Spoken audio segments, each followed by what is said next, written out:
Malaking palaisipan sa mga artista at production staff ng isang television show ang biglaang pagbibitiw sa tungkulin ng production executive.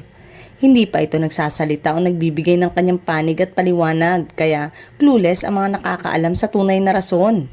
Mahal na mahal at pinagbubuhusan ng atensyon at panahon ng production executive ang programa. Pero sa hindi pa matukoy na dahilan, tinalikuran niya ang television show. Ikinagulat ito ng lahat ng mga sangkot sa proyekto. Dahil nga tikom ang bibig ng production executive, marami tuloy ang mga haka-hakang lumilitaw na nangangailangan ng mga kasagutan. Kung hindi magsasalita ang production executive, umaasa ang mga naniniwala sa kanyang kakayanan na maglalabas ng opisyal na pahayag ang management ng television network.